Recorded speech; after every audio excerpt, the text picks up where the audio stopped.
Nosotros podríamos estar frente a una fractura, por ejemplo, en un paciente joven, en una fractura de fémur, que va a desencadenar una fractura con desplazamiento, pero podríamos estar también, como en el caso del centro, en una fractura en un paciente de pocos años de edad, que tiene los huesos unas características muy sui generis y que son básicamente unos huesos con mayor elasticidad y por ende, a veces las rupturas no son completas, sino son parciales, pero también podríamos estar frente a ciertas situaciones que hacen que los huesos se vayan debilitando por diversas razones. Osteoporosis, por ejemplo, las típicas lesiones de pacientes de edad avanzada, pero también podrían debilitar la estructura ósea, la presencia de tumores o algunas enfermedades, como por ejemplo la osteogénesis imperfecta, que hace que los huesos pues, se tornen mucho más frágiles y más fáciles de poderse romper.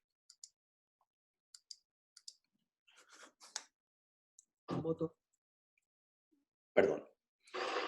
La causa de las fracturas pues, puede ser muy diversa.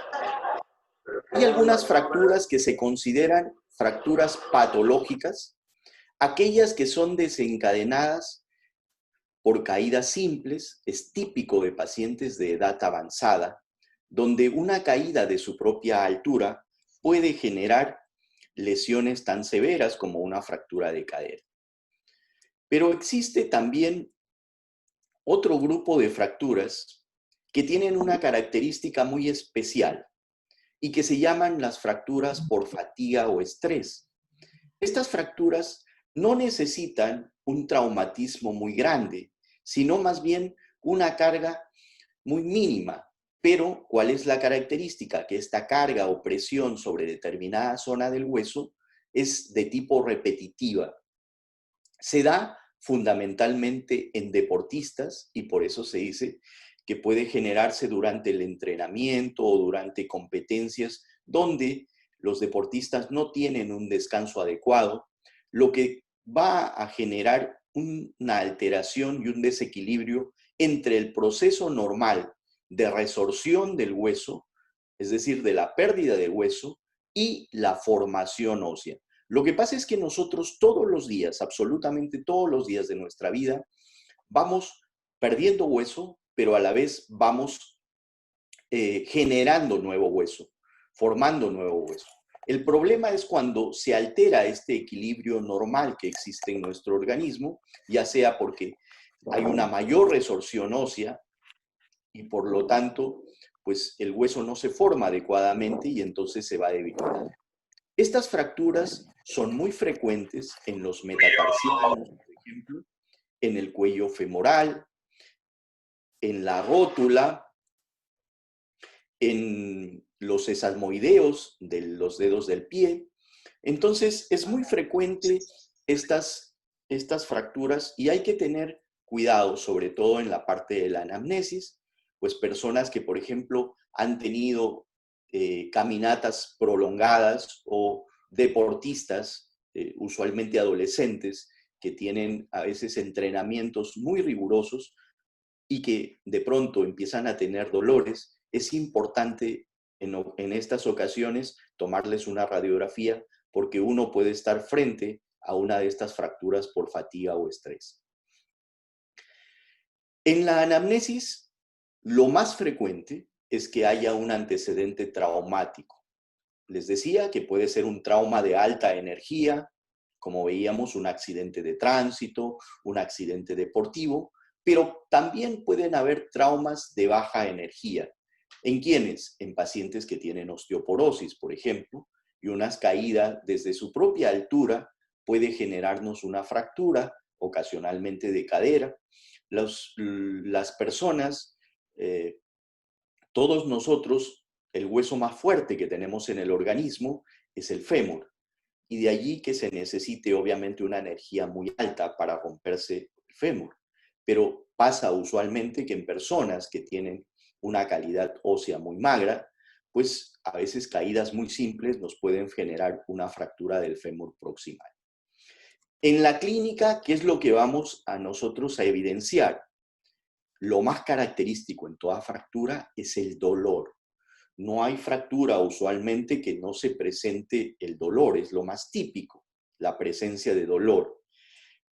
También es usual que haya en algunas ocasiones impotencia funcional, es decir, la capacidad para realizar determinado movimiento de una articulación que sea próxima, obviamente, a la zona de fractura.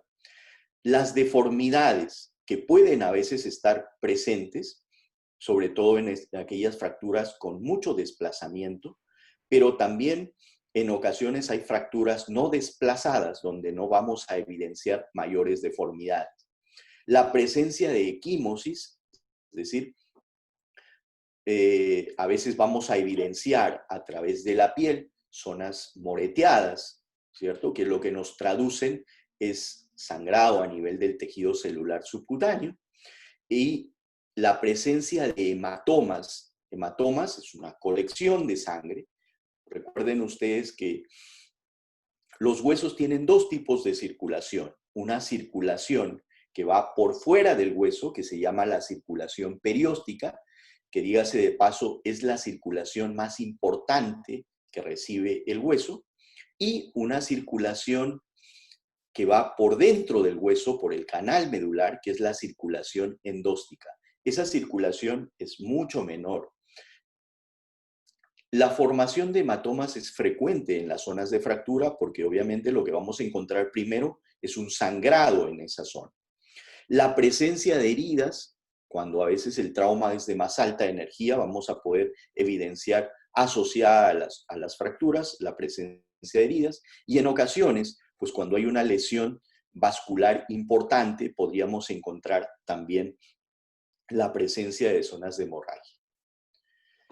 Es importante, luego de haber definido las fracturas, pues poder clasificarlas. La clasificación es muy importante porque esto nos permite poder a nosotros luego optar por determinado tratamiento, determinada inmovilización. Las clasificaciones son muy variables. Aquí, por ejemplo, les muestro algunos tipos que están en relación con la forma del trazo de fractura que uno la puede evidenciar radiológicamente. Una de las cosas que debemos saber es que para nosotros los traumatólogos, pues es muy importante el tener una radiografía de una fractura para que nosotros podamos definir cuáles son las características morfológicas de esa lesión. Y podemos ver en el lado izquierdo de ustedes, por ejemplo, una fractura oblicua, simple, de un solo trazo. En la parte central, una fractura con un tercer fragmento. En el lado derecho, una fractura segmentaria, es decir, un mismo hueso que tiene dos trazos de fractura.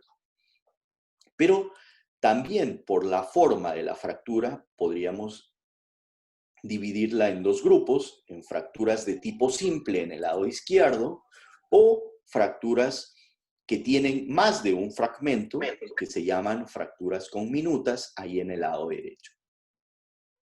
También las fracturas las podemos diferenciar entre fracturas cerradas y abiertas. Las fracturas cerradas son aquellas donde no hay herida, donde no hay pérdida de la indemnidad de los tejidos que rodean al hueso. Y, por ejemplo, en este caso, vamos a ver lo que les mencionaba anteriormente, una típica fractura de cadera de una paciente de edad avanzada con una calidad ósea muy mala, que con una caída simple puede generar una fractura como la que ustedes ven, que es de la zona intertrocantérica de la cadera. Ustedes pueden ver en la imagen fotográfica de cómo es la postura de esta fractura. Miren ustedes, la paciente se encuentra obviamente acostada porque no va a poder tolerar sentarse, con rotación externa de la extremidad lesionada, ¿sí? Y además con un acortamiento, la extremidad se acorta debido a la acción de los músculos que se insertan en la parte proximal de la cadera, que generan que haya una rotación externa y un acortamiento. Y también podemos en ocasiones estar frente a unas fracturas que se llaman expuestas o abiertas. La característica de estas fracturas es que la zona de la fractura donde el hueso se rompió tiene contacto con el exterior. Obviamente estas son de mayor energía y generan pues una serie de trastornos que las vamos a ver con mayor amplitud posteriormente. Hay también unas fracturas que se llaman por compresión, que son muy típicas, por ejemplo, en el caso de los niños, en la zona del antebrazo. Miren ustedes ahí donde está la fractura por compresión, pero en los adultos es muy frecuente en las personas, sobre todo de edad avanzada y también por un tema de osteoporosis, el colapso de las vértebras. Las vértebras pues se fracturan colapsándose. La pérdida de la masa ósea hace que las vértebras se colapsen y nos generen entonces fracturas como las que ustedes ven en la imagen. Hay algunas fracturas que también se pueden asociar a un desprendimiento o un arrancamiento de una zona donde se inserta determinado tendón de un músculo. Estas fracturas se llaman las fracturas por abulsión y, por ejemplo, aquí en la imagen estamos frente a una fractura de la tuberosidad mayor del húmero, o lo que antes se llamaba el troquíter, donde se inserta el supraespinoso, y miren ustedes, pues ese desprendimiento es originado por esa tracción que genera el tendón del músculo supraespinoso. También podemos en ocasiones estar frente a unas fracturas que se llaman impactadas o encajadas, es decir, donde hay una impactación, un encajamiento de una zona de la fractura, de un trazo sobre el otro. Estas fracturas se consideran bastante estables. ¿Por qué? Porque es como si quedara empotrado un hueso sobre el otro. Eso es también muy frecuente en personas que tienen osteoporosis y la típica fractura de esta forma se ubica en la parte proximal del húmero. Hay algunas fracturas también que están asociadas a una luxación de la extremidad. Llámese luxación a la pérdida de la congruencia en una articulación. Es decir, cuando una articulación no es congruente, pues eso se denomina luxación. Y hay fracturas además que se asocian a esta pérdida de la congruencia articular. Vemos aquí en la imagen del lado izquierdo una luxación del húmero proximal, una luxación anterior del hombro, que está asociada a una fractura, además de la tuberosidad mayor y una fractura metafisial. En el lado derecho podemos estar frente a una luxación del tobillo asociada a una fractura de ambos malleolos, el malleolo peroneo y del malleolo tibial. Hay una clasificación que es la que se utiliza actualmente y que es más universal y que se llama la clasificación AO. Para quienes estén interesados, esta es una clasificación que se la puede obtener descargándola, ya sea en los celulares de iPhone o cualquier otro tipo, pues el apps es como AO Classification, la pueden descargar y es muy fácil de poder tenerla y cargarla en el celular. Les voy a tratar de explicar muy brevemente en qué consiste esta clasificación. Todos los huesos de nuestro esqueleto, absolutamente todos, pues pueden clasificarse según este tipo de clasificación AO. Esta clasificación pues nos permite a nosotros poder dividir a los huesos de acuerdo a la localización donde nosotros tenemos la lesión. Entonces, podríamos nosotros estar clasificando, ¿sí?, de acuerdo al esqueleto, por ejemplo, en los huesos que son largos, llámese húmero, cúbito radio, fémur, tibia y peroné, se las ha asignado aleatoriamente un número que empezamos por el húmero, que se llama el hueso número 1, el cúbito y el radio, que se llama el hueso número 2, y el fémur, el hueso número 3, y la tibia y peroné, el hueso número 4. A su vez, cada uno de estos huesos se dividen en 3 segmentos. El segmento proximal, el segmento diaficiario y el segmento distal.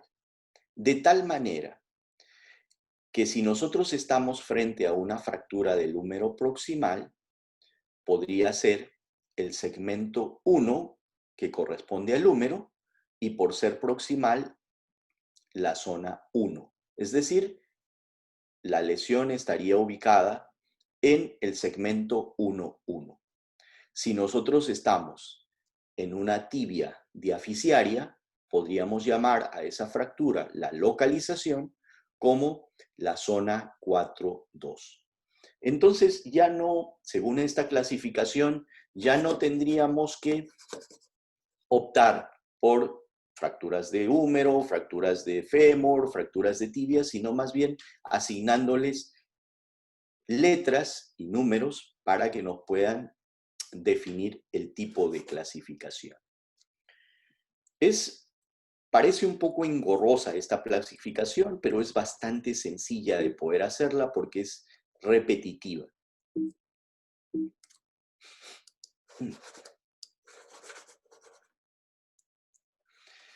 De tal modo que si nosotros queremos ver y dividir esta clasificación en fracturas que son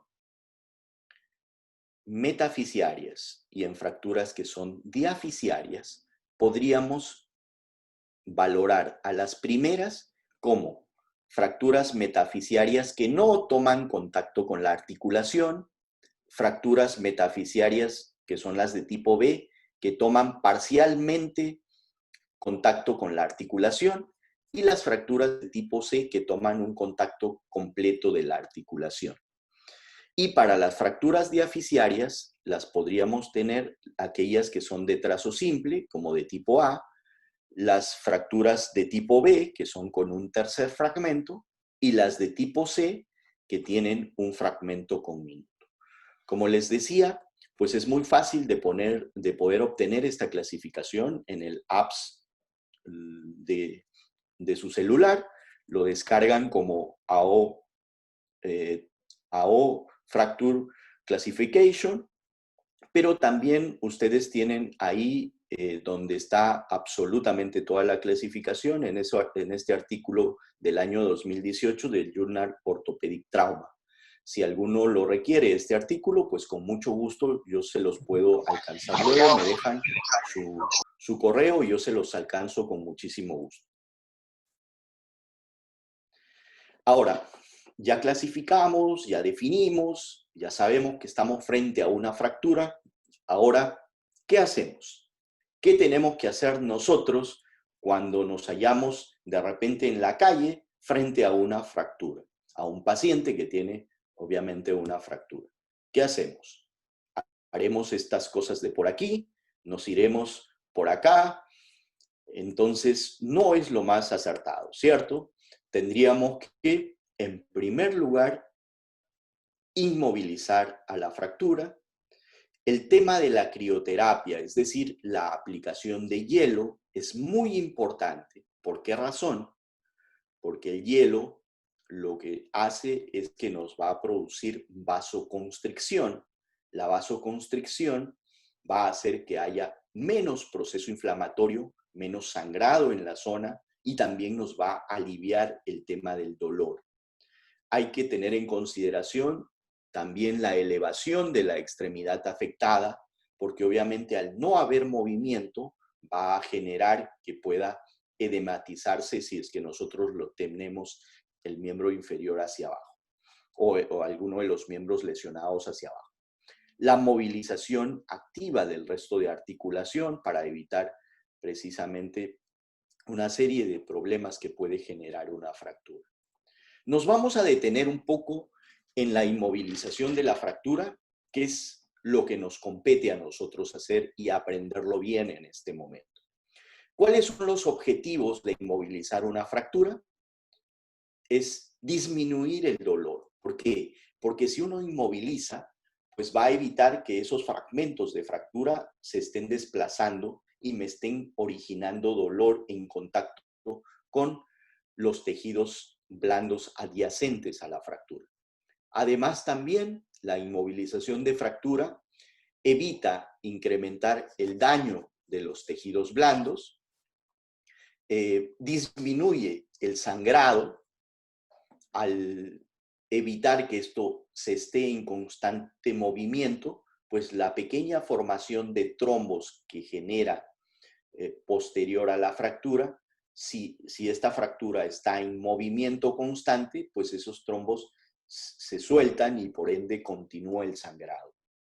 Es importante en toda inmovilización tener en cuenta mantener las líneas, es decir, mantener el eje de los huesos para evitar que esto tenga angulaciones. Es importante además también mantener las articulaciones en una posición funcional. Es decir, nosotros no podemos, por ejemplo, inmovilizar una pierna con una rodilla que esté totalmente flexionada. No es lo más correcto. ¿Por qué? Porque nos va a generar una serie de inconvenientes. Es también importante cuando uno haga una inmovilización almohadillar o acolchar las zonas donde tenemos prominencias óseas. ¿Qué prominencias óseas tenemos, por ejemplo, en los huesos largos? Si nosotros vamos a inmovilizar miembro superior, hay que tener en consideración que tenemos zonas de prominencias óseas a nivel del codo. ¿Qué estructuras tenemos ahí? Pues los cóndilos, tanto el cóndilo lateral como el cóndilo medial. En la zona de la muñeca tenemos las zonas de las epífisis distales del cúbito y el radio, donde también hay prominencia ósea. En el caso de la rodilla, la zona del cóndilo lateral y medial. Y en el caso del tobillo, en los malleolos, tanto el malleolo medial como lateral. Es importante que nosotros podamos acolchar esa zona. Muchas veces nosotros, cuando hemos recibido pacientes en la emergencia y que han sido traídos de otros lugares, vemos a veces las maderas, las férulas, los cartones con los que vienen inmovilizados, vienen tan apretados en esas zonas que muchas veces les generan a los pacientes úlceras de presión, porque hay prominencias óseas en esa zona. Es importante además tener en cuenta no reducir las fracturas en el sitio del accidente. Reducir una fractura significa pues tratar de alinearla perfectamente. Ese no es el objetivo. El objetivo es solamente darle inmovilización para evitar que se pueda mover, pero no busquemos de tratar de alinear a la perfección una fractura en el momento del accidente. En las fracturas diafisiarias, es decir, en la mitad de los huesos, es importante inmovilizar una articulación que sea proximal a esa zona de fractura o una articulación distal a esa zona de fractura. Por ejemplo, si nosotros vamos a inmovilizar una fractura de la pierna, es importante inmovilizar además la articulación del tobillo y la articulación de la rodilla. Porque en la medida en que uno pueda mover la rodilla, mover el tobillo, pues nos va a generar también movimiento en la zona de fractura. En las fracturas articulares es importante inmovilizar el hueso que está arriba de la fractura y la que está por debajo de la lesión. Por ejemplo, si nosotros estamos en una articulación de la rodilla, es importante inmovilizar el fémur y es importante inmovilizar la tibia. Cuando nosotros hagamos el vendaje, es importante que este no debe estar muy apretado, pero tampoco tiene que estar muy flojo. Debe tener una tensión adecuada.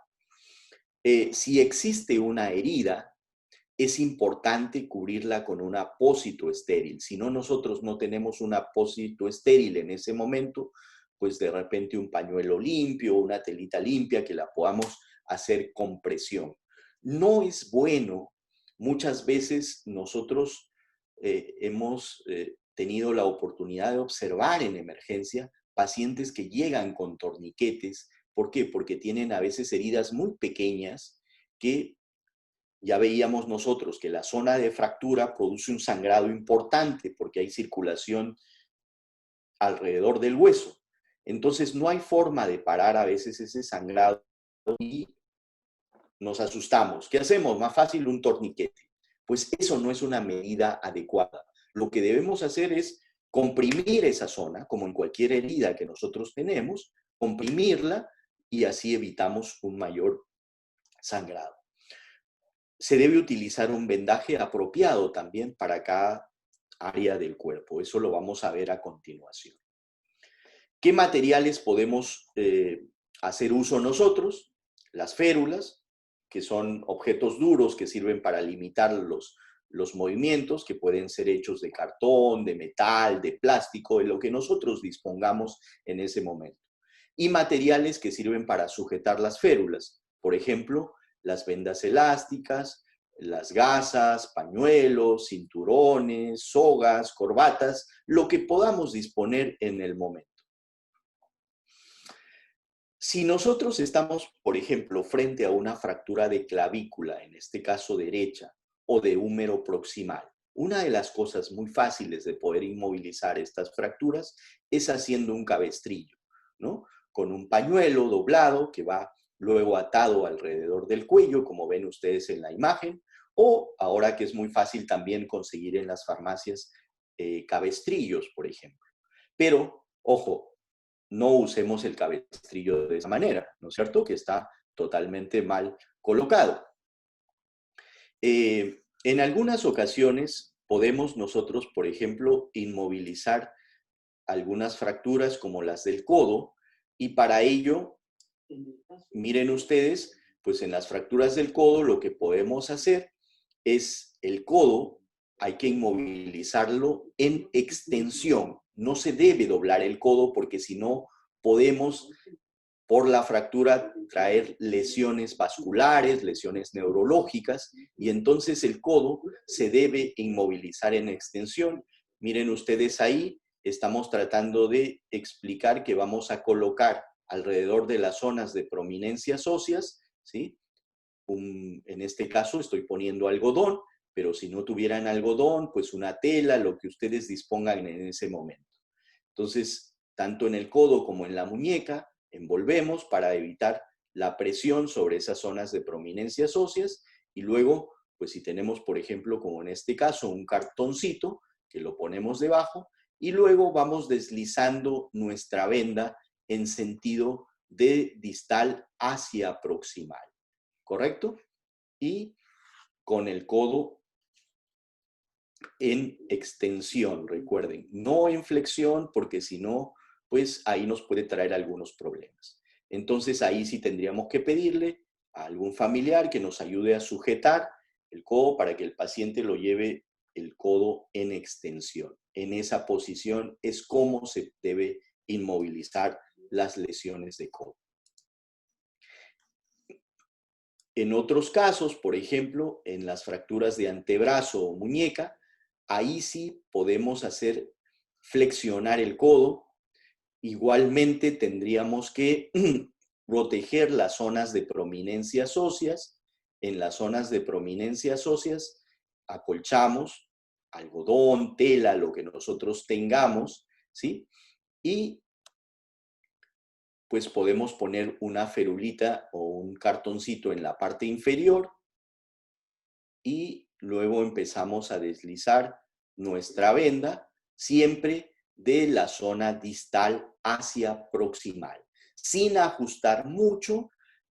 Cada capa del vendaje debe superponerse más o menos en 2/3 partes de la vuelta siguiente y de sentido distal hacia proximal.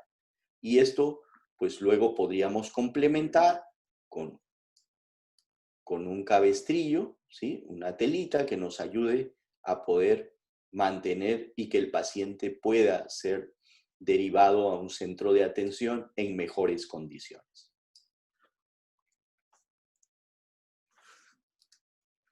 Otro tipo de inmovilización, por ejemplo, en el caso del fémur, hay una forma de inmovilizar que se llama el vendaje en sirena. Para ello, usamos nosotros la extremidad que está sana como si fuera una férula y la extremidad afectada la acoplamos a la del lado sano. Para ello siempre es importante, y recuerden, hay que proteger las zonas de prominencias óseas, que son, en el caso del miembro inferior, los tobillos y la zona de los cóndilos, tanto lateral como medial de la rodilla. Entonces, en este caso, por ejemplo, si la lesión estaba en el lado derecho, lo que nosotros hacemos es que el lado izquierdo sea nuestra férula. Las juntamos las dos y luego hacemos un vendaje desde la parte distal hacia la zona proximal. Y entonces así evitamos que haya movimiento en esa zona. Otro tipo de inmovilización, en el caso de la pierna, por ejemplo, si tenemos ahí la pierna lesionada, es la del lado derecho, pues lo que vamos a hacer es con una ligera tracción, miren ustedes, la mano del operador, la mano izquierda del operador está traccionando ligeramente hacia distal, a nivel del tobillo, para generar una ligera tensión en esa zona, para evitar que los trazos de fractura se angulen. Y entonces, luego de ello, podemos poner debajo nuestro cartón, nuestra madera, lo que en ese momento dispongamos. Y recordando siempre, recalcando que hay que proteger las zonas de prominencias óseas. Es muy importante. Y luego hacemos nuestro vendaje desde la parte distal hacia la zona proximal. Como es una fractura de pierna, tenemos que inmovilizar el tobillo y tenemos que inmovilizar también la rodilla. Y entonces así es más fácil poder transportar y desplazar al paciente. Muy bien. Y para finalizar ya, pues vamos a hablar un poquito acerca de este tipo de lesiones que obviamente son mucho más aparatosas, más espectaculares, que están asociadas a una fractura. Y es las fracturas expuestas. ¿Cómo definimos una fractura expuesta? Una fractura expuesta es aquella donde el trazo de fractura, es decir, donde la ruptura del hueso, debido a que los tejidos blandos que coberturan esa zona se lesionaron también, toma contacto con el exterior. En el lado izquierdo, una fractura, ¿sí? Donde vamos a ver pues una herida muy grande, ¿sí? Que hace que el trazo de fractura tenga contacto con el exterior.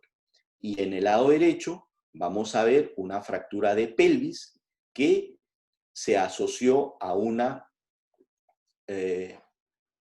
herida en la zona rectal.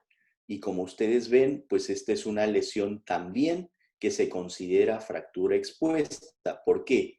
Porque el canal rectal, el canal digestivo, es como una zona exterior al cuerpo nuestro. Y estas son de las lesiones obviamente más severas, más altamente contaminadas también y con un alto chance de infección. ¿Cuáles son los objetivos del tratamiento en una fractura expuesta? ¿Qué es lo que debemos nosotros tratar de controlar? En primer lugar, prevenir la infección. En segundo lugar, buscar que esta fractura consolide, es decir, que suelde esta fractura. Y en tercer lugar, buscamos que haya una restauración de la funcionalidad. Esos son los objetivos. Lo que debemos hacer cuando estemos frente a una fractura expuesta es, en primer lugar, hacer una limpieza quirúrgica. Esta limpieza quirúrgica no debe ser un acto químico, es decir, mire, que si yo no tengo, estoy en mi serum por algún lado, donde yo no tengo yodopovidona, no tengo ibiclen, no tengo ninguna de estas sustancias, no lo puedo hacer. No, falso. Esta limpieza quirúrgica consiste en lavar lo más profusamente la herida, tratando de quitar los elementos contaminantes que tiene esta lesión. Y para ello, pues hay que usar cloruro. Si yo no tengo cloruro, agua, no importa lo que yo tenga, pero es importante que yo pueda quitar todos los restos que me puedan contaminar esta lesión. Esto es sumamente importante. Quien hizo la clasificación de las fracturas expuestas y algo que todavía se usa actualmente fue Ramón Gustilo en el año 1984, y él clasificó estas lesiones teniendo en cuenta 4 criterios, y son el mecanismo lesional, es decir, cuánta energía recibió esta lesión. Y entonces la dividió en aquellas lesiones de baja energía, de moderada energía o de alta energía. El grado de afectación de los tejidos blandos. Para esto Gustilo nos dice aquellas fracturas expuestas que se asocian a lesiones, por ejemplo, muy pequeñitas, puntiformes, o lesiones bastante amplias. La configuración de la fractura es importante, es decir, si yo estoy frente a una fractura de un trazo simple o si yo estoy frente a una fractura de un trazo muy conminuto, con múltiples fragmentos. Obviamente esto está asociado también al mecanismo lesional. ¿Por qué? Porque si yo tengo un trazo simple va a ser de menor energía, si yo tengo un trazo muy conminuto va a ser de muy alta energía. Y el nivel de contaminación, que está también relacionado con el tamaño de las lesiones, de la energía con la que se produce la injuria. Entonces, el nivel de contaminación puede ser bajo, puede ser moderado o puede ser de un nivel de contaminación muy alto. Y Gustilo hizo esta clasificación teniendo en cuenta estos 4 criterios y los dividió en 3 tipos: grado 1, grado 2, 3, y a su vez el grado 3 lo subclasificó en A, B y C. Vamos a ver rápidamente en qué consiste esto. Miren, esta es una lesión de grado 1. Ustedes pueden visualizar ahí, pues, una lesión puntiforme en la piel, muy pequeñita, de menos de 1 centímetro. Esto fue de una caída de poca altitud, un niño que se fracturó el cúbito y el radio. La energía no fue muy grande, la afectación de los tejidos blandos también es pequeña, la herida pues menos de 1 centímetro. Esta es una de grado 2. Este paciente tuvo un accidente de tránsito como pasajero de una motocicleta, que digamos una herida es mucho más grande, mayor de 1 centímetro, pero la fractura tampoco no tiene trazos muy conminutos, sino es una fractura de trazo simple. El nivel de contaminación ya es moderado en este caso por la herida, que es un poco más amplia. Y las de grado 3 sí son mucho más aparatosas. Lesiones como estas. Esta es una lesión por arma de fuego, por ejemplo, ¿sí? Que destruyó totalmente el codo. Miren ustedes, la paleta humeral, el cúbito y el radio proximal totalmente destrozados.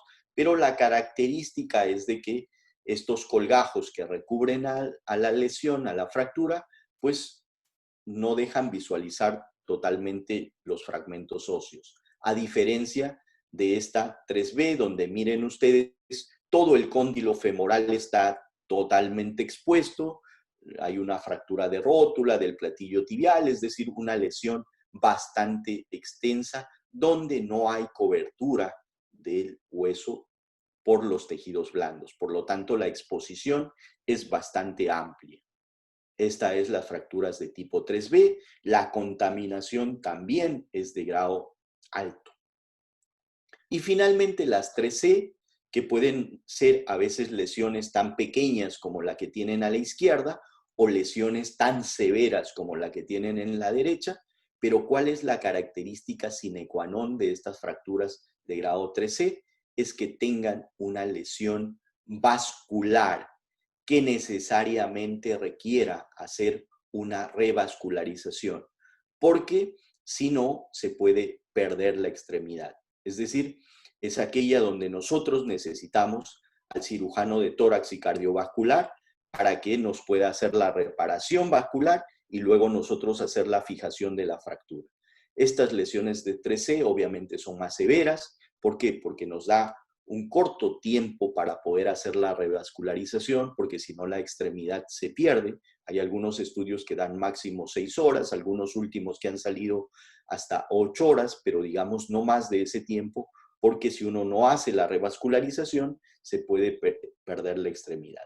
Es importante en estas lesiones chequear los pulsos distales, chequear que haya perfusión distal, porque si estamos frente a una extremidad fría, que no hay pulsos, pues lo más probable es que podríamos estar, y además asociando la zona de la lesión, viendo el trayecto de la energía que produjo esta lesión, cómo está la fractura, podríamos nosotros saber si tenemos enfrente una lesión de determinada arteria importante. Estas heridas obviamente nos producen pues rangos de infecciones muy altas, que van las de grado 1, aproximadamente el 2%, las de grado 2 hasta el 10%, y las de grado 3 la posibilidad de infección de hasta el 50%. Es bastante alto. ¿Qué podemos hacer para prevenir la infección? Pues hacer un desbridamiento, es decir, limpiar adecuadamente esas heridas, quitar todos los restos de ya sea tejidos que son inertes o de materiales contaminantes, a veces piedras, tierra, etcétera, etcétera. Estabilizar a las fracturas otra vez es importantísimo. Hay unos estudios que nos señalan, por ejemplo, si nosotros dejamos que el paciente sin inmovilizar llegue del lugar del accidente hasta el hospital, comparando con otras personas que se les inmovilizó en el momento del accidente, los índices de infección son más altos mientras más tardíamente se hace la inmovilización.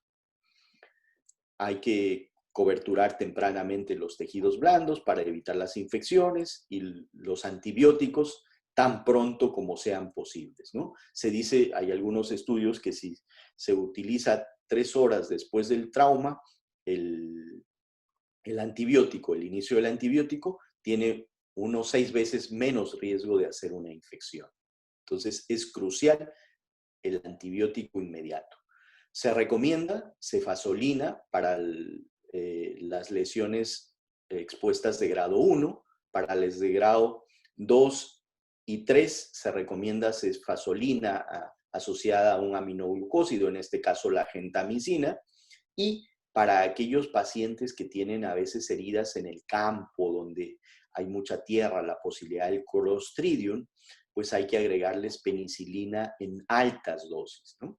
Y también en ocasiones para las personas que son alérgicas, pues se puede usar clindamicina como tratamiento de inicio. Los principios de tratamiento es tratar una fractura como si fuera una urgencia, reconocer otro tipo de lesiones, instaurar una terapia antibiótica, desbridar e irrigar las heridas, estabilizar las fracturas, hacerle cierre precoz. Si estamos ya en un tratamiento más ulterior, habría que colocar injertos óseos cuando sea necesario, amputaciones, realizarlo lo más precoz posible si esa extremidad obviamente no es salvable.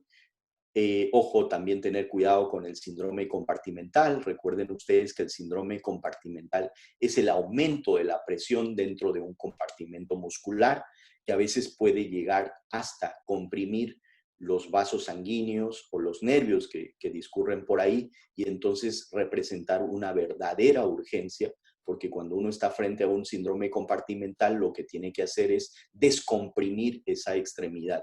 Y entonces a veces hay que hacer unas fasciotomías, que se llaman unas heridas muy amplias en todo la extremidad, para descomprimir el músculo y evitar que se pueda perder la extremidad. En ocasiones, pues nos vemos en situaciones como estas, ¿no? Donde nos traen la extremidad totalmente separada, amputada ya. Entonces, pero en ocasiones hay lesiones que también son muy severas, que uno no sabe, ¿se va a recuperar esta lesión? ¿No se va a recuperar esta lesión? ¿Qué es lo que debo hacer? Pues hay algunos scores que nos permiten a nosotros poder determinar si esa extremidad que está muy, muy lesionada podría tener chance de sobrevivir, o es mejor hacer una amputación precoz. Y para eso, por ejemplo, hay unos scores como este de aquí, que es el MES, el Mangled Extremity Severity Score, que es un score que nos permite valorar muy fácilmente, de acuerdo a unas puntuaciones que ustedes tienen ahí a la derecha, que le vamos dando. Y este score, si por ejemplo nosotros encontramos una sumatoria de todos estos parámetros a valorar, que tiene 7 o más de 7, pues se dice que es indicativo de hacer una amputación. Es muy fácil de valorar.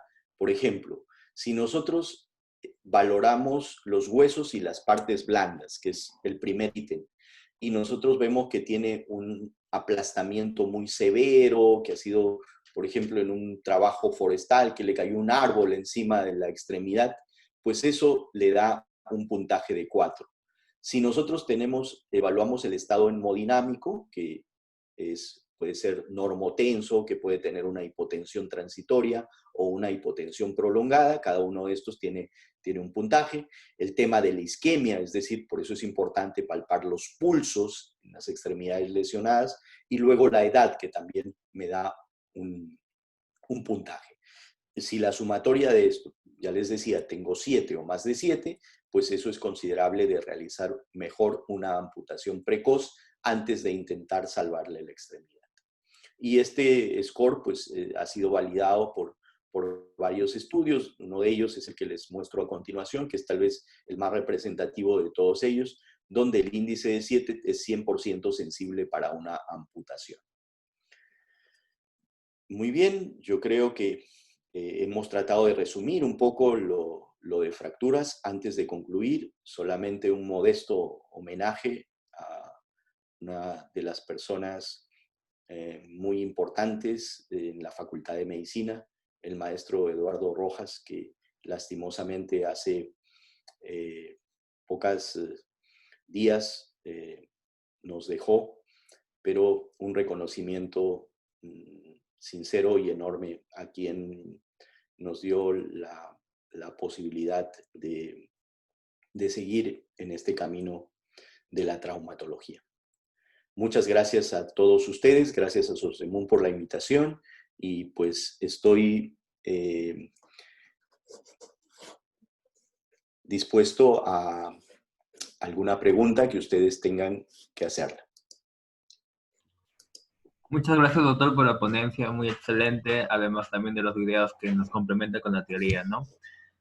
Y bueno, las preguntas lo pueden, a los participantes, las preguntas lo pueden poner si me en el chat. permiten, pues por aquí estoy tratando de leer algunas preguntas que pusieron en el chat. A ver, Oscar nos pregunta una duda: si la iodopovidona no provoca quemaduras. A ver, cuando yo mencionaba que en las fracturas expuestas, una de las cosas prioritarias es hacer la limpieza quirúrgica inicial. A ver, la limpieza quirúrgica, por más que se llame quirúrgica, no siempre en nuestra realidad la podemos hacer en sala de operaciones. Imaginen que nosotros estamos haciendo el serún en un lugar muy lejano, donde yo no tengo quirófano, no tengo anestesiólogo, no tengo nada, pero estoy frente a una fractura expuesta. Es muy importante Dos cosas a tener en cuenta. En primer lugar, lavar la herida, lavar lo más que yo pueda hacer para quitar todos los elementos contaminantes que tenga esa lesión. Es decir, si tengo por ahí restos de tierra, si a veces plantas, lo que yo tenga, hay que lavarlo. Si yo tengo solución salina, pues en buena hora. Si yo no tengo solución salina, no importa, agua, aunque sea agua. ¿Correcto?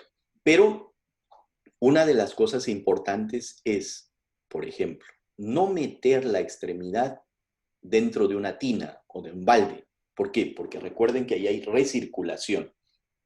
Entonces, lo que tenemos que hacer nosotros es coger una jarrita y por arrastre para que vaya liberando todos los elementos contaminantes. Lo más que yo pueda. Obviamente, a veces las condiciones nuestras, y eso es algo que tenemos que tener en cuenta. Nuestra realidad es totalmente distinta a lo que uno puede evidenciar en la literatura. La literatura nos dice, no, mira, que yo lo espero en el hospital porque aquí me lo trae el paramédico que tiene, pues, férulas especiales que se le inflan y llega aquí. ¿Nuestra realidad es esa? No. ¿Cuántos de nuestros pacientes es traído por un taxi, por la familia, por alguien que le ayudó en la calle a nuestra emergencia? Entonces, nuestra realidad, por eso le digo, es totalmente diferente. Entonces, hablábamos de que la limpieza inicial es agua, es solución salina, pero no emplear iodopovidona, no emplear sustancias, porque primero que eso no es lo más importante. Lo que nos va a quitar y por arrastre es el agua. A ver, Michelle nos dice, para la limpieza física se podría usar gasas o qué material es indicado y una fractura bastante expuesta se limpia bajo anestesia regional. Michelle.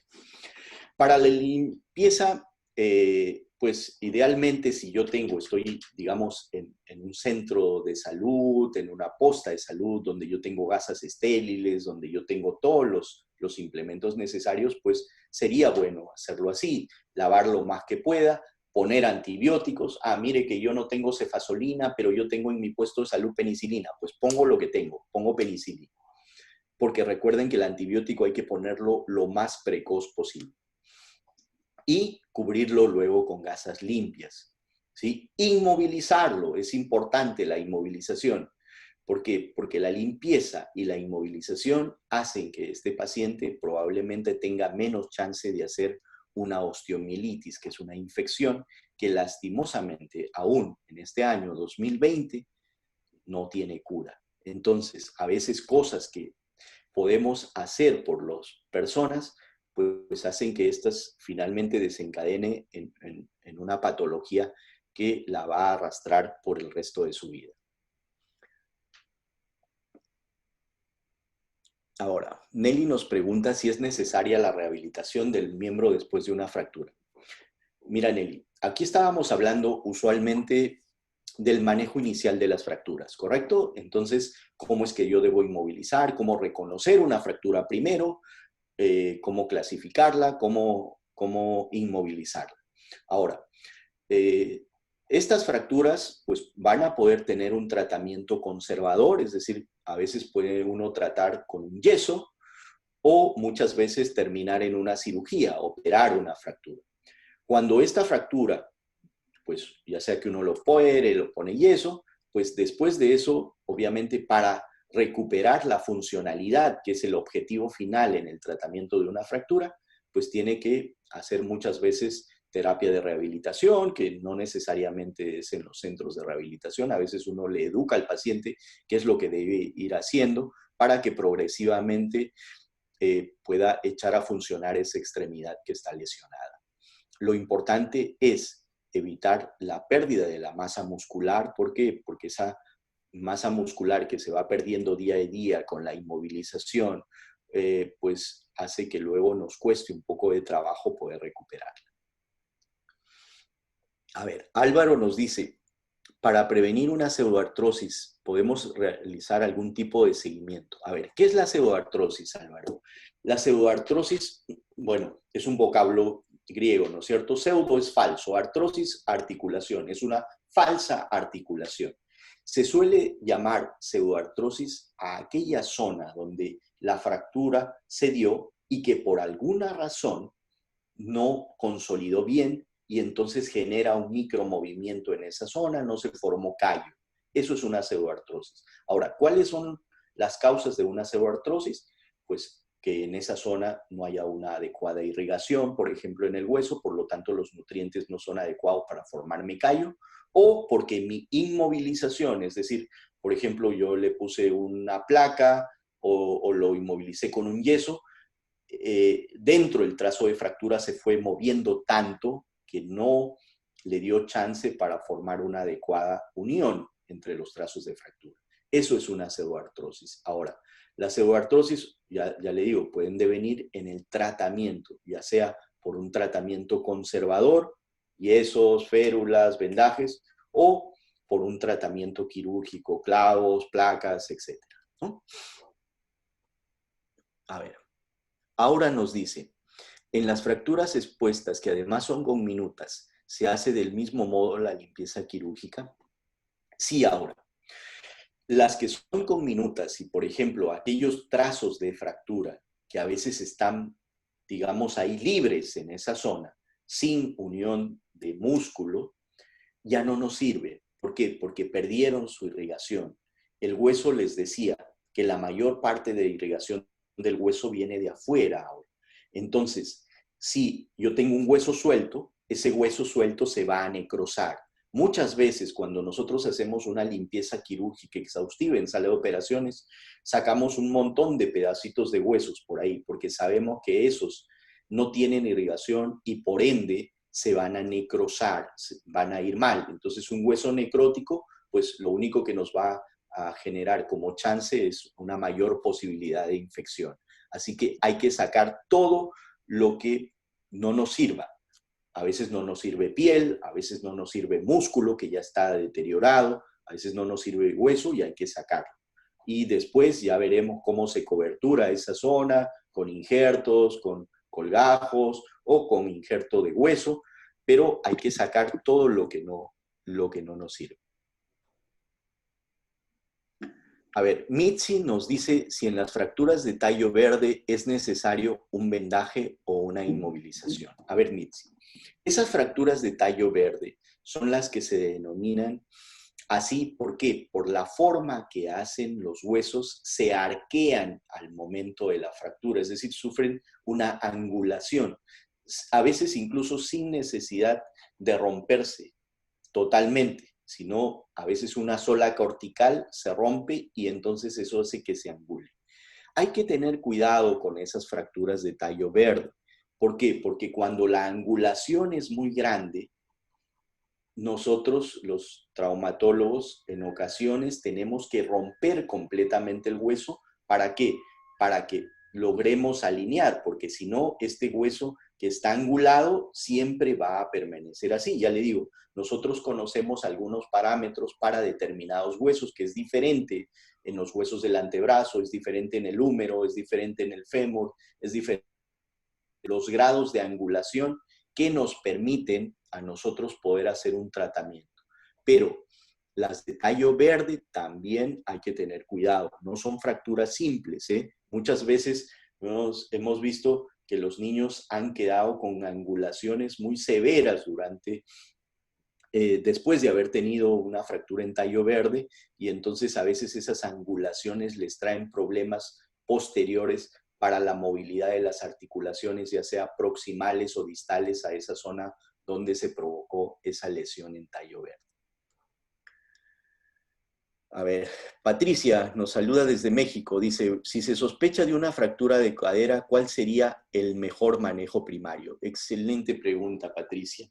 Yo les mostré una imagen ahí de una persona mayor que tenía una fractura de cadera.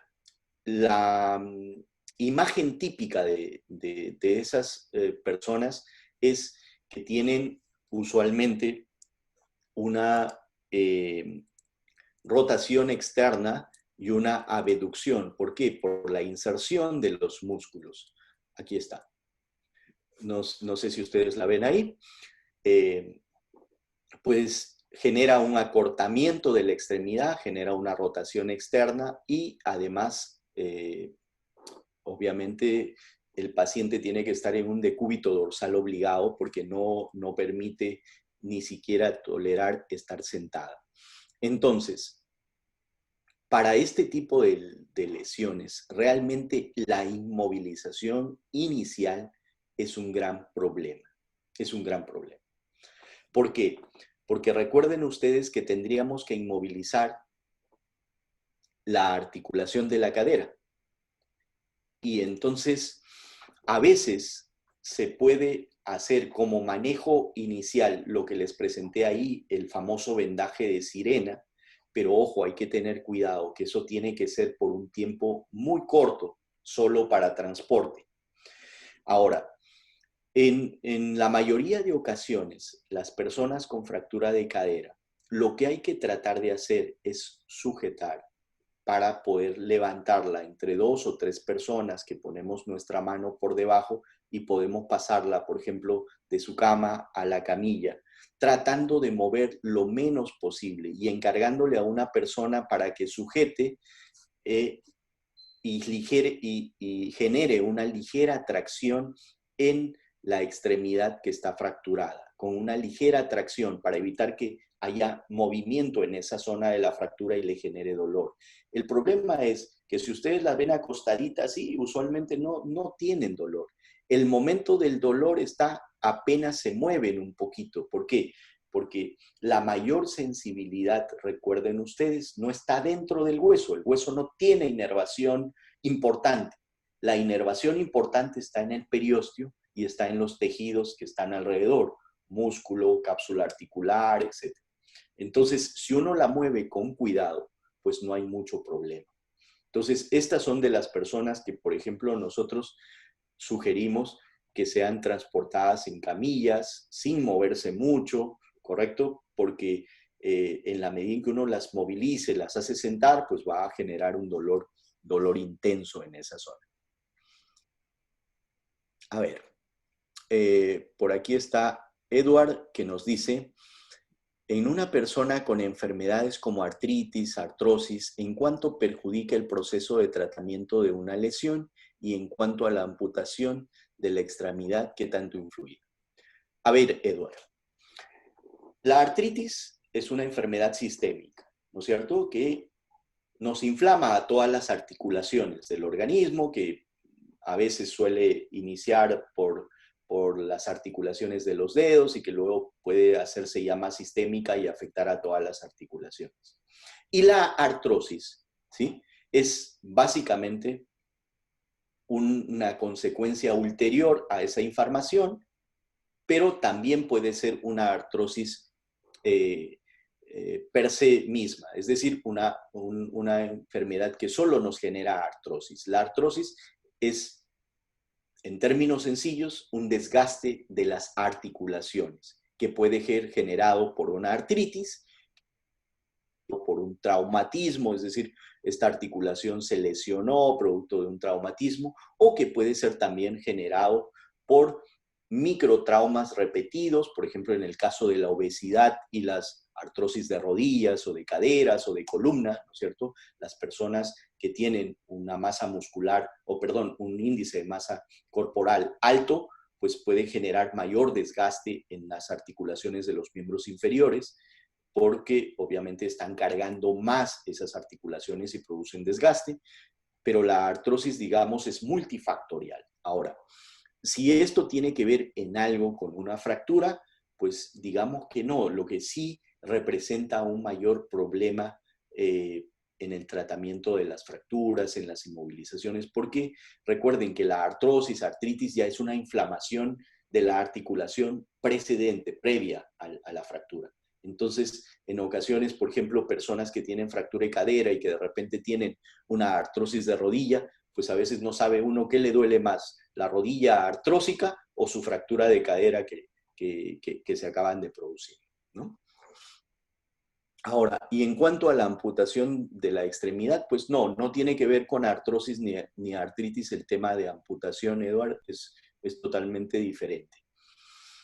Michelle nos dice cuánto tiempo tenemos para actuar ante una fractura pélvica y evitar que nuestro paciente fallezca. Ok, Michelle, las fracturas de pelvis son tal vez de las fracturas de más alta energía que se producen. Las fracturas de pelvis usualmente están asociadas a accidentes de alta energía. Hay que tener cuidado con algunos tipos. Nosotros en general decimos, por ejemplo, en una fractura de pelvis con inestable, puede uno secuestrar a veces dentro de la pelvis hasta 2 o 2.5 litros de sangre, ¿correcto? Entonces hay que tener mucho cuidado en quien uno sospecha de una fractura de pelvis. ¿Por qué razón? Porque pueden llegar fácilmente a la hipotensión. Hay que tener cuidado. Recuerden ustedes, es muy importante, lean el ATLS para saber cuál es el manejo de, las personas con múltiples lesiones, ¿no es cierto? ¿Qué cosas debemos tener en cuenta? Prioridad. En primer lugar, es salvarle la vida a la persona. En segundo lugar, salvarle la extremidad, ¿sí? Entonces, en ese orden.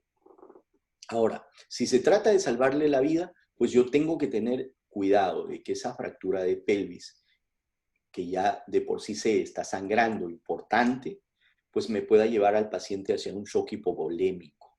Entonces tengo que estar a la expectativa, tengo que ver de reponerle fluidos y inmediatamente tomar una radiografía. Por eso es que recuerden, las radiografías en un paciente politraumatizado son cuello, tórax y pelvis, ¿correcto?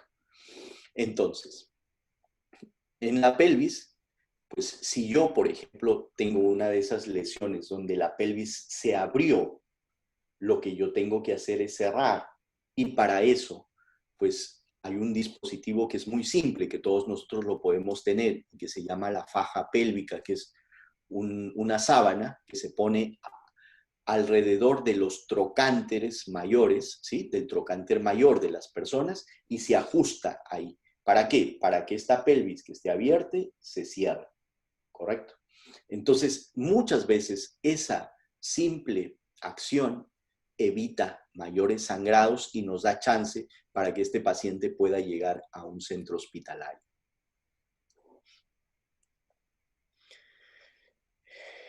Keller nos dice, normalmente recomiendan operar una fractura de cadera dentro de 48 horas. A ver, las fracturas deben operarse lo más precoz posible.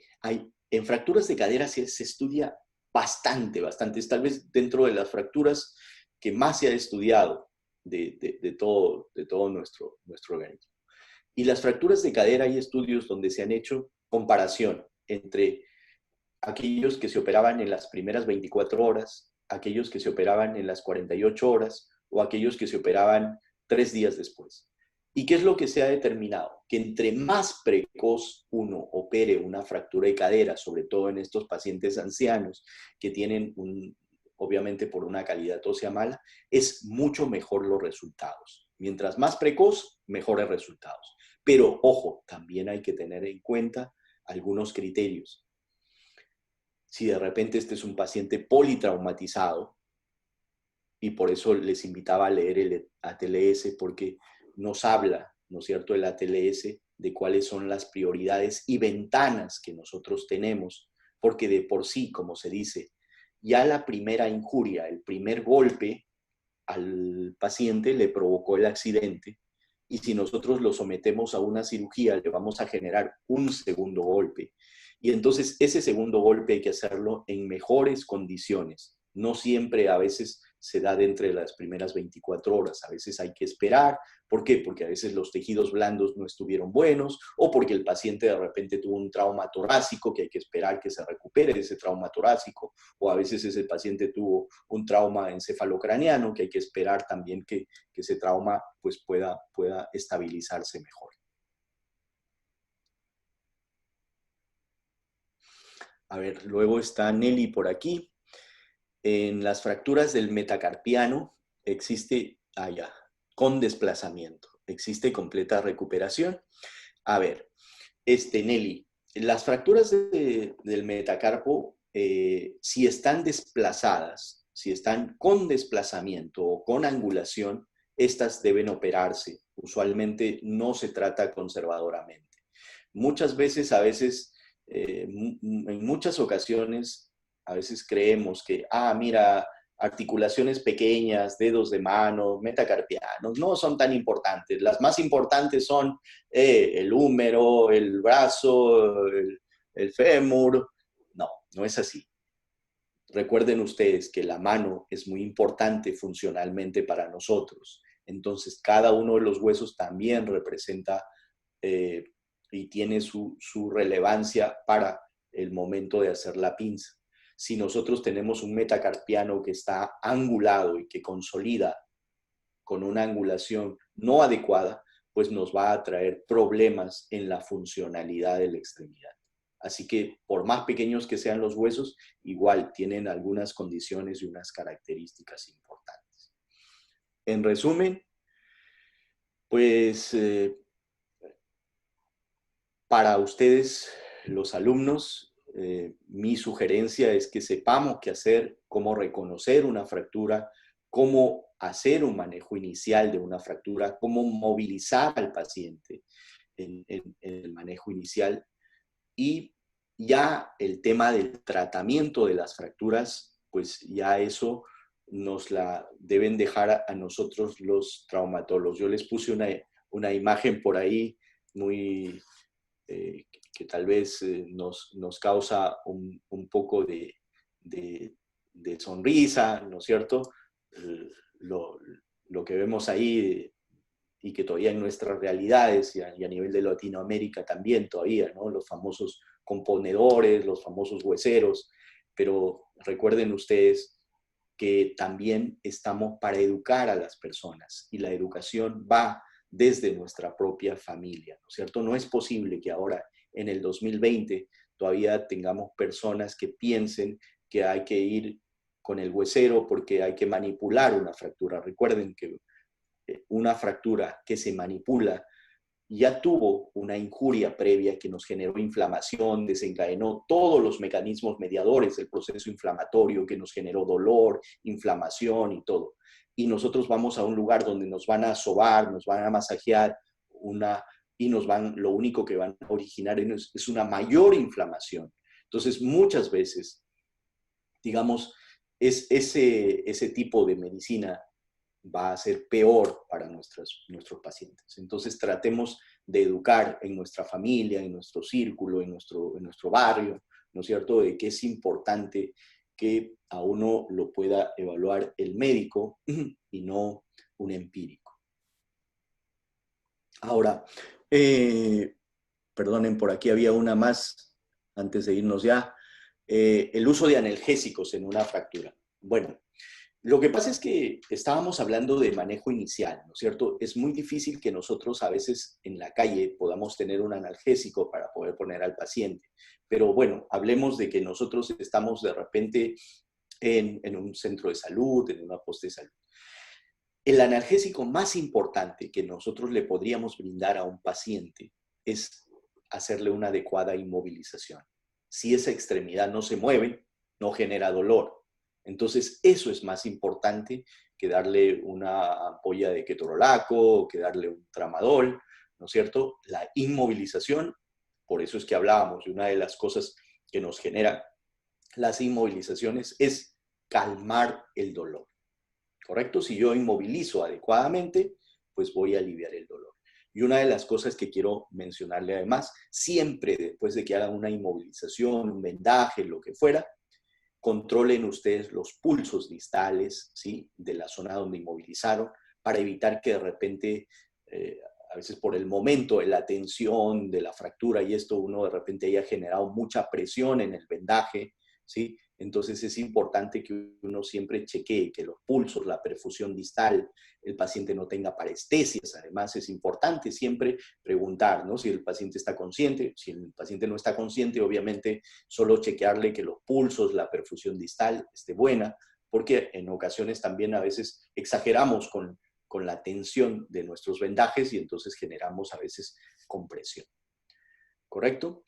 Muy bien, pues yo les agradezco muchísimo a todos ustedes por la invitación, primero a Sosemun, y como siempre ya saben que con el mayor de los gustos, si alguien en algún momento quiere alguna información adicional, algún artículo, alguna cosa de la especialidad, pues con mucho gusto, ahí tienen mi correo, pues se los... eh, se los puedo pasar con muchísimo gusto a todos ustedes. Mi despedida además es para decirles que ustedes y sus familias se cuiden mucho. Recuerden que estamos ahora en nuestra ciudad con una ola muy grande. Yo trabajo en un hospital donde es un hospital COVID y vemos realmente cosas muy, muy terribles que lo único que nos queda es cuidarnos, quedarnos en casa, tratar de proteger a nuestra familia cuando salgamos, pues tengamos el mayor cuidado posible.